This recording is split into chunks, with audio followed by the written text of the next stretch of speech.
अस्सलाम वालेकुम। उम्मीद आप सब लोग खैरियत से होंगे। मैं भी आपकी दुआओं से और अल्लाह के फज़ल करम से खैरियत से हूँ। आजकल जैसे कि आपको इल्म है कि पाकिस्तान में एससीओ की कॉन्फ्रेंस हो रही है और ये पाकिस्तान के लिए बड़े एहसास की बात है।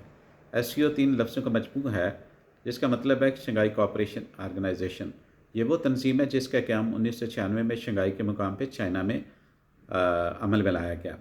बहुत सारे लोगों को शायद इसके बारे में, इसकी तफसील के बारे में इल्म होगा, लेकिन मैं ये तफसील उनके लिए बता रहा हूँ जिनको इल्म नहीं है और मेरे फॉलोअर्स हैं या मेरा चैनल देखते हैं। अच्छा, एससीओ बेसिकली एक रीजनल तंजीम है और दुनिया की सबसे बड़ी रीजनल तंजीम है। बड़ी मैंने क्यों कहा, इसके साथ मैं ये कहूँ कि ताकतवर भी है और इन्फ्लुएंशियल भी है। दुनिया की 7 बड़ी एटमी ताकतों में से 4 जो एटमी ताकतें हैं जो इस तंजीम का हिस्सा हैं, जिसमें पाकिस्तान है, हिंदुस्तान है, चाइना है और रूस है। और उसके अलावा आप देख सकते हैं कि ये जो तंजीम है इसका 2001 तक जो है ना, इस तंजीम को शंघाई 5 के नाम से जाना जाता था और 2001 में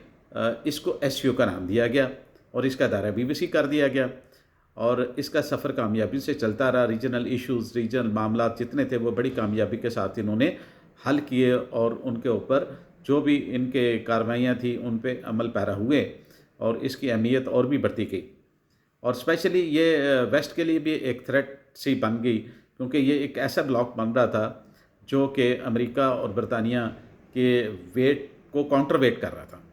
तो लिहाजा इसकी अहमियत उस वाले से भी बहुत ज़्यादा बन जाती थी। दूसरा ये था कि यूनाइटेड नेशंस मुतअद्दिद बार नाकाम हुई है अपने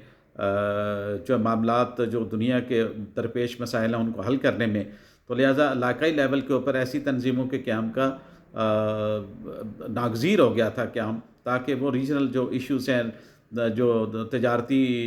बामी तल्लुकात हैं, जो तावन है, जो सलामती के इश्यूज़ हैं, उनके हल के लिए कोई ऐसा प्लेटफार्म होना चाहिए जहाँ पे मिल बैठ के उनको मामलात को सेटल किया जाए, उनको हल किया जाए। तो लिहाजा एससीओ इस हवाले से बहुत अच्छा किरदार अदा कर रही है और पाकिस्तान इसलिए इस हवाले से बहुत खुशकिस्मत है कि गुज़िश्ता कई सालों से पाकिस्तान के अंदर एक मायूसी की लहर फैली हुई थी। यहाँ तक कि दुनिया के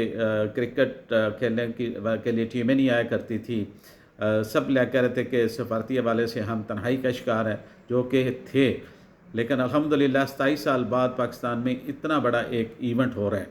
और उसको जिस तरीके से सेलिब्रेट किया जा रहा है, मानू का जिस तरीके से खैर मकदम किया जा रहा है और जिस तरीके से दुनिया ये मेंबर ममालिक हैं उन्होंने जिस तरीके से सरगर्मी और दिलचस्पी का इजहार किया और जोकदार जोर पाकिस्तान में इस कॉन्फ्रेंस में शामिल होने के लिए आ रहे हैं, वो भी बाइस मसरत और पाकिस्तान के लिए फ़ख्र की बात है। याद रहे कि दुनिया के 10 जो मेंबर ममालिक हैं इस तंजीम के, उनमें से 10 में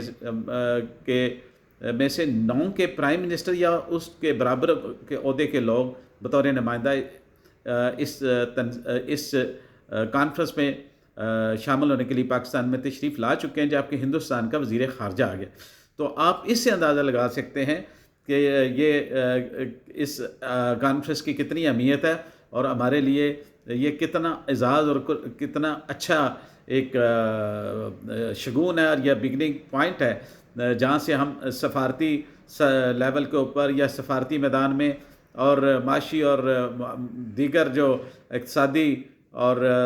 इलाकाई जो तल्लुकात हैं या तावन है, उसके हवाले से हम अपना जो ब्रेक थ्रू अचीव कर सकते हैं, लोगों के साथ अच्छे रवाबत रख सकते हैं, उनके साथ कारोबारी जो रिलेशनशिप इस्टेब्लिश कर सकते हैं और अपनी मईशत को बेहतर बना सकते हैं। और इसके साथ साथ जो हमारे तनाज़ात हैं मुख्तलिफ कंट्रीज़ के साथ रीजनल लेवल के ऊपर, उनको भी हल करने के लिए कोई रास्ता तलाश किया जा सकता है। तो याद रहे कि 2001 में जैसे कि ये एससीओ बन गई थी और उसके बाद पाकिस्तान 2017 में इसका मेंबर बना, हिंदुस्तान और पाकिस्तान 2017 में इसके मेंबर बने और लास्ट ईयर 2023 में इस ईरान भी इसका मेंबर बन गया। अभी याद रहे कि इसके फाइनेंशियली, इकोनॉमिकली और from resources point of view ये एक बहुत बड़ी मजबूत और बड़ी हैवी वेट तंजीम है।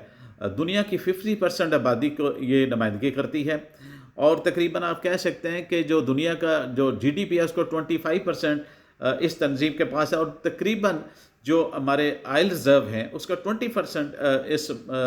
تنظیم کے ممبرانز کے پاس ہے، اور شاید غالباً 40% جو گیس ریزروز ہیں دنیا میں اس کا 40% جو ہے نا حصہ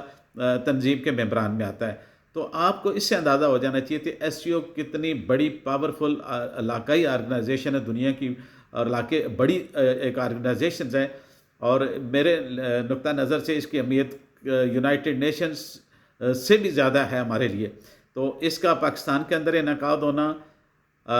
اور اتنے اچھے طریقے سے انعقاد ہونا، اور بھرپور طریقے سے انٹرنیشنل لیول کے اوپر اس کا کوریج ملنا، اور دنیا بھر کے جو نمائندے ہیں اس کے جو ممبران ہیں ان کا شامل ہونا، یہ ایک بہت بڑا کارنامہ ہے، ایک بہت بڑی اچیومنٹ ہے، اور ہمیں اس پہ فخر کرنا چاہیے، اور امید ہے اللہ تعالیٰ کے فضل و کرم سے یہ کامیابی سے انجام پذیر ہوگی یہ کانفرنس، اور اس کے بعد دنیا بھر میں ہماری جو تنہائی تھی اس کے ختم ہو جائے گی، اور ہمارے معیشت کے، ہمارے دیگر جو سفارتی تعلقات ہیں وہ بہتر ہو جائیں گے، اور یہی دعا کہ اللہ تعالیٰ کرے کہ ہماری خواہشات اسی طریقے سے پوری ہوں۔ تو یہ تھا تھوڑا سا تعارف اور ایس سی او کے اغراض و مقاصد جو میں نے آپ کے سامنے پیش کیے۔ اگر یہ آپ کو پسند آئے تو لائک کیجئے گا، اور میرے چینل کو سبسکرائب کیجئے گا، اور انشاءاللہ آئندہ بھی اس طریقے سے جو بھی کوئی اچھا ایونٹ ہوگا جو پاکستان کے لیے خوشی کی خبر ہوگی ہم لے کے آپ کے پاس آتے رہیں گے، اور اس کے اوپر ہم تبصرہ بھی کریں گے، اور آپ کی رائے کا بھی انتظار رہے گا جو کمنٹ سیکشن میں یقینی طور پہ موصول ہوگی، اور اس کا میں کوشش کروں گا کہ سب کا جواب دوں۔ تو اس کے ساتھ ہی میں اپنے وی لاگ کو اختتام کرتا ہوں۔ تو آپ میرا وی لاگ سننے کا اور پسند کرنے کا بہت شکریہ۔ اللہ آپ کا حامی و ناصر ہو۔ خدا حافظ۔